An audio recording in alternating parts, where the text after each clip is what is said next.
தற்பொழுது இந்திய கம்யூனிஸ்ட் கட்சியினுடைய மாநில செயலாளர் முத்தரசன் அவர்கள் நம்மோடு இணைப்பில் இருக்காங்க. வணக்கம் ஐயா.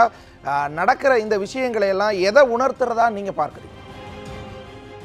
எதை உணர்த்துதுன்னா, தமிழ்நாட்டை பொறுத்த மட்டும் அந்த 40 நாடாளுமன்ற தொகுதியிலும் சரி, இடத்தில் நடைபெறக்கூடிய சட்டப்பேரவை தொகுதியிலும் சரி, திமுக தலைமையில் இருக்கிற மதச்சார்பற்ற முற்போக்கு கூட்டணி வெற்றி என்பது உறுதிப்படுத்தப்பட்ட ஒன்றாகிவிட்ட நிலையில் இந்த வெற்றியை தடுக்க வேண்டாம், திமுகவின் மீதும் மற்ற தோழமை கட்சியின் மீதும் களங்கத்தை ஏற்படுத்தி அதன் மூலமாக தங்களின் குறுகிய அரசியல் ஆதாயத்தை பெற்றுக்கொள்ள வேண்டும் என்கிற முறையில் தான் மத்திய அரசு மாநில அரசு இணைந்து இப்படிப்பட்ட சோதனைகளையும் தேர்தல் ரத்தையும் மேற்கொள்கிறது. இது ஒரு அப்பட்டமான ஒரு ஜனநாயக விரோதமான செயல். இரண்டு தரப்பிலும் தேர்தல் பிரச்சாரம் செய்திருக்கிறோம், மக்கள் கூடியிருக்கிறார்கள், மக்கள் நாளைக்கு வாக்களிக்க போகிறார்கள். அந்த தீர்ப்பை ஏற்றுக்கொள்ள வேண்டுமே தவிர அந்த தீர்ப்புக்கு மாறான முறையில் குறுக்கு வழியில்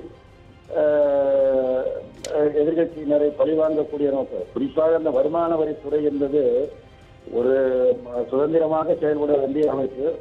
அந்த அமைப்பை மத்திய அரசாங்கம் இப்பொழுது மட்டுமல்ல, தொடர்ச்சியாக மிக மிக தவறான முறையில் எதிர்கட்சிகளை பழிவாங்குவதற்கும் தனக்கு சில கட்சிகளை அடிமையாக இருக்க வேண்டும் என்பதற்காகவுமே அது பயன்படுத்தப்பட்டு வருகிறது.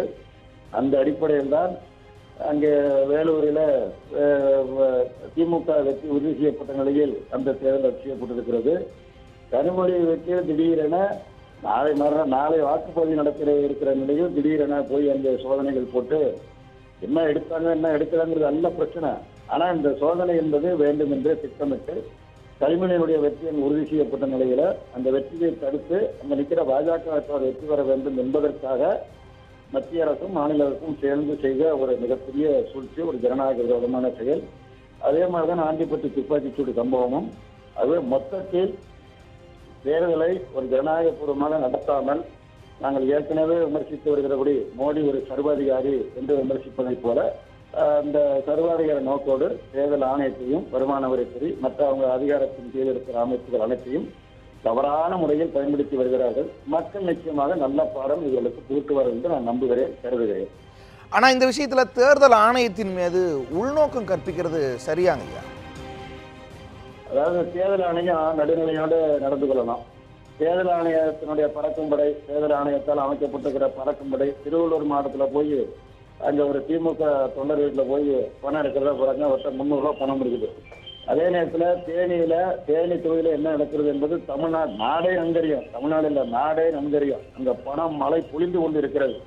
திரும்ப திரும்ப நாங்கள் அது குறித்து விமர்சித்தோம். எந்த விதமான நடவடிக்கையும் இதுவரையில் மேற்கொள்ளப்படவில்லை. உதாரணத்துக்கு அது தமிழ்நாடு முழுவதும் அதிமுகவை சேர்ந்தவர்கள், பாஜகவை சேர்ந்தவர்கள் ஒரு வாக்காளருக்கு 280, 500 என பண பட்டுவாடா செய்து முடித்து விட்டார்கள். அதை தடுப்பதற்கோ அதை கேள்விக்குறியாக்க எந்த நடவடிக்கை இல்லை. நான் உதாரணமா சொல்லணும்னா, நாகப்பட்டினம் தொகுதியில் பிச்சனங்கோட்டத்தில் நேற்று மாலை அதிமுக பணம் கொடுத்துக் கொண்டிருந்த பொழுது காவல்துறைக்கு மாவட்ட ஆட்சித்தலைவருக்கு தேர்தல் அதிகாரிக்கு தகவல் கொடுத்து போலீஸ் அங்கே போயிட்டு நீங்க போலீஸ் வாங்க, உங்க மேல புகார் சொல்லிருக்காங்க, அதை பத்தி என்னன்னு கேட்கணும் வாங்க ரொம்ப சாதாரண முறையில சொல்லி வர்றாங்க. நாகப்பட்டினத்துல அதிமுக பணம் கொடுத்தது கையங்கலமாக பிடித்து கொடுக்கப்பட்டது, எந்த நடவடிக்கையும் இருக்கல. அப்புறம் ஆளுங்கட்சிக்கு சார்பான முறையில் தேர்தல் ஆணையம் செயல்படுகிறது என்று குற்றச்சாட்டை சொல்லக்கூடிய நிலைமைக்கு தேர்தல் ஆணையத்தின் மீது மக்களுக்கு இருக்கிற நம்பகத்தன்மை கேள்விக்குறியாகி கொண்டிருக்கிறது என்பதுதான் யதார்த்தமான உண்மை. ஆனா சில இடங்கள்ல கைப்பற்றி இருக்காங்கல்ல தேர்தல் ஆணையம் பணத்தை, சில இடங்கள்ல கைப்பற்றி இருக்கக்கூடிய சூழலை நம்மளால பார்க்க முடியுதுல்ல, அதன் மீது எப்படி உள்நோக்கம் கற்பிக்க முடியுங்கிற கேள்வி வருது இல்லையா? பணம் பெரும்பகுதி அவங்க கைப்பற்றிருக்கிற பணம் கூட அந்த வியாபாரிகள் சாதாரண பொதுமக்கள் கொண்டு போனதாங்க பெரிய அளவு கைப்பற்றிருக்கிறாங்க. தமிழ்நாடு முழுவதும் ஒரு விசாரணை கமிஷன் அமைச்சிட்டோம். உயர்நீதிமன்ற நீதிமன்ற தலைமையில் ஒரு விசாரணை கமிஷன் அமைச்சிட்டோம். 40 நாடாளுமன்ற தொகுதியிலும் அதிமுக அணியினர் பணம் கொடுத்து முடிச்சுட்டாங்க. நேற்று முன்தினம் மிக கட்டிக்காரத்தனமாக பணம் கொடுத்து முடிச்சுட்டாங்க. இது தேர்தல் ஆணையத்துக்கு தெரியும். அதை தடுப்பதற்கோ நடவடிக்கை எடுப்பதற்கோ எந்த முன்முயற்சிகளையும் தேர்தல் ஆணையம் மேற்கொள்ளல.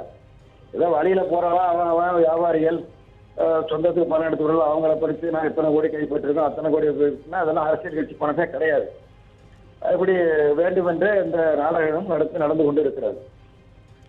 நிச்சயமாக ஐயா, உங்களுடைய இணைவுக்கும் நீங்கள் பகிர்ந்து கொண்டிருக்கக்கூடிய கருத்துக்களுக்கும் நன்றி.